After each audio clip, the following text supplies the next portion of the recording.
আছেন যত ভুক্তভোগী মানুষ আমরা জানি, অনেকের পরিবার আজও যে বিয়োগান্তক পরিস্থিতির মধ্যে আছেন, যে বেদনা ভরা জীবন যাপন করছেন, এটিকে প্রলেপ দেওয়ার, এটিকে নিরসন করার কোনো উপায় নেই, কোনোভাবেই এটা সম্ভব নয়।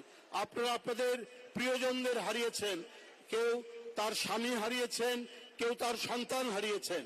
তো সুতরাং এটিকে আপনাদের এই যে হারানো এবং দেশের জন্য, দলের জন্য যে অর্জন আপনার পরিবারের, এই অর্জনের কোনো প্রতিদান দেওয়া সম্ভব নয়, কোনো প্রতিদান দেওয়া সম্ভব নয় বন্ধুরা।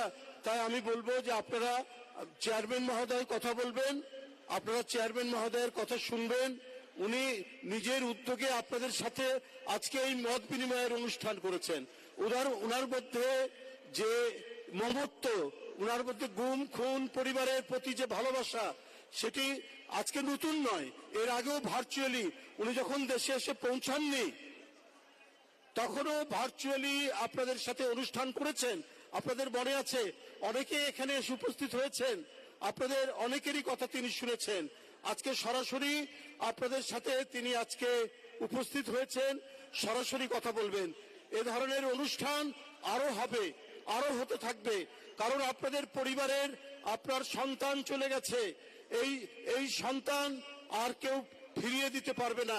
এত বড় অর্জন আপনার পরিবার দেশের জন্য, দলের জন্য যে অবদান রেখেছে, এটার কি প্রতিদান দেবে একটি দল বা একটি দেশ? কতটুকু দেবে? যারা দেশের জন্য করে, যারা দলের জন্য করেছে, যারা গণতন্ত্রের জন্য করেছে, যারা স্বাধীনতার জন্য করেছে, তাদের চাওয়া পাওয়ার কি আছে? তাদের চাওয়া পাওয়া হচ্ছে দলের নেতা এবং যিনি প্রধান নেতা, তার সামনে হয়তো আপনারা আপনাদের আবেগের কথা বলতেন। এই তো ইতিমধ্যে অনেকে বলেছেন, ইতিমধ্যে অনেক অনুষ্ঠান এর আগে হয়েছে, এরপরেও হবে। আপনারা সেদিন কথা বলবেন। আজকে যারা বাদ পড়েছেন সেদিন কথা বলবেন। আপনাদের প্রতি অনুরাগ, আপনাদের প্রতি মমত্ব, আপনাদের প্রতিটি গুম খুনের পরিবারের প্রতি তারেক রহমান তিনি যেভাবে কনসার্ন থাকেন, যেভাবে তিনি সংশ্লিষ্ট থাকেন, তার উদ্বেগ ও উৎকণ্ঠা যেভাবে থাকে, এটা ভাষায় প্রকাশ করার কিছু নেই। আমি আর দুটি কথা বলে শেষ করে দিব। আমি আপনাদের বিরক্তির উদ্রেক করব না। আমরা বিএনপি পরিবার এই অনুষ্ঠানটি করেছে। এর আগে আমরাও জানতাম না। আমরা এই দলের লোক, ধরেন 2010 সাল থেকে বা 9 সাল থেকে যারা ক্রস ফায়ারে মারা গেছেন, যারা গুম হয়েছেন, যে সমস্ত পরিবার, আমরা যারা দলের অনেক নেতা কর্মী, আমরাও জানতাম না। কিন্তু তিনি গোপনে যেভাবে সেই সমস্ত পরিবারের সাথে যোগাযোগ করতেন। এখনই একজন ভদ্র মহিলা বরিশাল থেকে এসছেন, তিনি চেয়ারম্যান মহোদয়ের সাথে কথা বলছিলেন যে তিনি কিভাবে ওই পরিবারকে সহযোগিতা করেছেন, কিভাবে তিনি সেই পরিবারের পাশে থেকেছেন। এগুলো তিনি নানাভাবে, বিভিন্নভাবে তিনি এই কাজগুলো করেছেন, যেগুলো হয়তো আমরাও জানতাম না। নানা জনের মাধ্যমে তিনি এই কাজ করেছেন। কিন্তু 2024 সালের তিনি গঠন করেন আমরা বিএনপি পরিবার। তখন থেকে এটির প্রাতিষ্ঠানিক রূপ নিয়েছে। তখন থেকে চেয়ারম্যান মহোদয় এবং দলের যে সহযোগিতা গুম খুনের পরিবারের প্রতি, অথবা যারা ইতিমধ্যে জুলাই আন্দোলনে যারা নিহত হয়েছেন, গুরুতর আহত হয়েছেন, প্রতি সহযোগিতার যে তার যে হাত বাড়ানো, সেটা তিনি একটি সংগঠনের মধ্যে দিয়ে করেছেন। এবং আমি যতটুকু জানি, এই সংগঠনের যারা নেতৃত্বে আছেন, আতিকুর রহমান রুম্মন এবং মিথুন, কৃষিবিদ মিথুন, তারা দিনরাত পরিশ্রম করে যখন যে মুহূর্তে, যে অবস্থায়, যে ঘটনা শুনেছেন, সেইখানে তারা ছুটে গেছেন। সেইখানে চেয়ারম্যান মহোদয়ের সহযোগিতার তার যতটুকু সম্ভব সেগুলো তারা সেখানে করেছে এবং এটা কন্টিনিউয়াস করে যাচ্ছেন। আগেও যেমন তিনি নানাভাবে করেছেন, যেটা হয়তো আমরা অনেকেই জানতাম না, কেউ কেউ জানতেন যাদের দিয়ে তিনি করেছেন। কিন্তু এখন তিনি এই সংগঠনটির মধ্যে দিয়ে করেছেন, তারা আজকে সংগঠিত করেছে। আমি আপনাদের সাথে প্রতিশ্রুতি দিচ্ছি এবং বলছি, এই অনুষ্ঠানগুলি হতে থাকবে যতদিন পর্যন্ত না আমাদের গণতন্ত্র আরো নিশ্চিত হবে এবং যতদিন পর্যন্ত আমাদের গণতন্ত্র, স্বাধীনতা, সার্বভৌমত্ব প্রতিষ্ঠিত থাকবে, ততদিন পর্যন্ত আপনাদের যে অবদান, আপনার সন্তানের যে অবদান, আপনার সন্তানের যে হারিয়ে যাওয়া, আপনার সন্তানের রক্তাক্ত লাশ যেভাবে দাফন করা হয়েছে, তাদেরকে বাদ দিয়ে, তাদেরকে দূরে রেখে আর কোনো অর্জন হতে পারে না, আর কোনো কিছু হতে পারে না, কোনো কাজ হতে পারে না।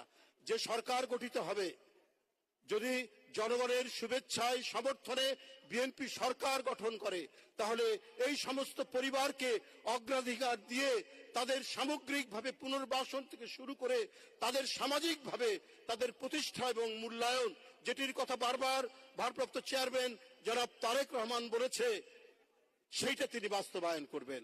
আমরা এখন পর্যন্ত আমরা বিএনপির কর্মী, আমরা এখন পর্যন্ত দেখেছি তিনি যখন যেখানে দেখেছেন, যখন যেভাবে তার কাছে সংবাদ গেছে, আমরা জানার আগে, আমরা যারা দেশে থেকেছি, আমরা খবরের কাগজ পড়ার আগেই তিনি লন্ডন থেকে সংবাদ পেয়ে আমাদেরকে নির্দেশ দিয়েছেন, বরিশালে যান, নাহলে বরগুনায় যান, না হলে কি বলে চট্টগ্রামে যান, না হলে আপনি ওই দিনাজপুরে যান, ওইখানে একজন আহত হয়েছেন, ওখানে কেউ মারা গেছেন।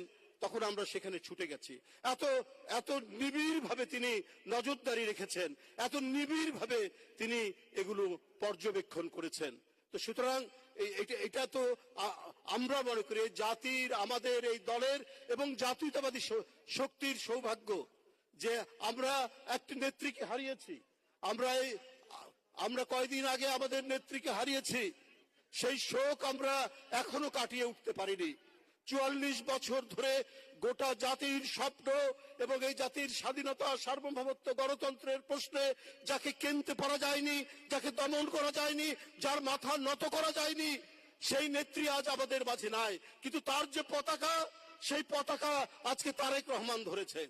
সেই পতাকা যাতে নুয়ে না পড়ে, সেই পতাকা যাতে তিনি ধরে রাখতে পারেন, শক্তভাবে ধরে রাখতে পারেন, তাহলেই এই জাতি এবং এই দেশের স্বাধীনতা, এই দেশের গণতন্ত্র, সার্বভৌমত্ব শক্তভাবে সেটি প্রতিষ্ঠিত থাকবে।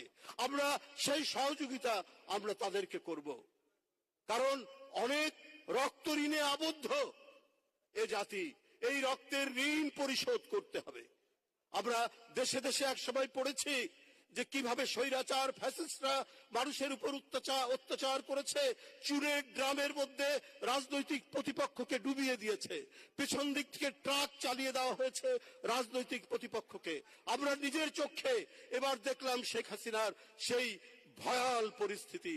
সন্তানকে মায়ের কোল থেকে, স্বামীকে তার স্ত্রীর কাছ থেকে অথবা সন্তানের কাছ থেকে ধরে নিয়ে গিয়ে পাট খেতে, ধান খেতে, বাঁশঝাড়ের মধ্যে কিভাবে গুলি করে ফেলে রাখা হয়েছে, কিভাবে ধরে নিয়ে যাওয়া হয়েছে ইলিয়াস আলীকে, কিভাবে ধরে নিয়ে যাওয়া হয়েছে হুমায়ুন পারভেজকে, কিভাবে ধরে নিয়ে যাওয়া হয়েছে সাইফুল ইসলাম হিরুকে, জাকিরকে, সুমনকে, আর কত নাম বলবো। এই নাম বললে অনেক সময় চলে যাবে। বন্ধুরা আমার, আমরা সেই বিভীষিকা, সেই ভয়াল পরিস্থিতি, সেই ভয়াল দিন এবং রাত আমরা দেখেছি। বন্ধুরা আমার, আজকে এই পরিস্থিতি অতিক্রম করে আমরা এখানে এসেছি। একটা যে কথা বলবেন, নিজের কথা, তারেক রহমান সাহেব এইটাও নিষিদ্ধ করেছিল শেখ হাসিনা। তার রাজনৈতিক প্রতিপক্ষ রাখতে চায়নি, নিশ্চিহ্ন করতে হয়েছে। দেশনেত্রীকে একটা ভগ্ন স্তূপের মধ্যে বন্দী করে রেখেছিল, চিকিৎসা দেওয়া হয়নি, তাকে ঠিক মতো তাকে খাওয়া দেওয়া হয়নি, তাকে ঠিক মতো তার যে একজন বন্দীরও যে মানব অধিকার থাকতে হবে বেগম খালেদা জিয়ার, সেটা দেওয়া হয়নি। একদিকে তারেক রহমান সাহেবের তার কণ্ঠের আওয়াজ নিষিদ্ধ, একদিকে তার বা বন্দী। এর মধ্যে দিয়েই তো আপনারাই এই দলকে, এই দেশকে এগিয়ে নিয়েছেন গণতন্ত্রের পথে। আজকে যতটুকু মুক্তির স্বাদ পেয়েছি 5ই আগস্টের পর থেকে, এটা তো আপনাদের সন্তানদের অবদান, আপনাদের সন্তানের সেই রক্তমাখা শার্ট, সেই শার্টই আমাদের আজকে প্রাণের পতাকা হয়ে আমাদেরকে উদ্বুদ্ধ করে, আমাদেরকে প্রেরণায় আমাদেরকে সামনের দিকে এগিয়ে যায়। আমরা তারেক রহমানের নেতৃত্বে আমরা সেই পথে, সেই গন্তব্যে, যে স্বপ্নের কথা এবং যে পরিকল্পনার কথা বলেছেন, আমরা সেইটি বাস্তবায়নের জন্য আমরা সবাইকে নিয়ে যে সুন্দর বাংলাদেশ, তার নেতৃত্ব গঠিত হবে, আমরা সেই প্রত্যয় নিয়ে আমরা এগিয়ে যাব। আপনাদের সবাইকে আমি আন্তরিক শুভেচ্ছা জানাচ্ছি।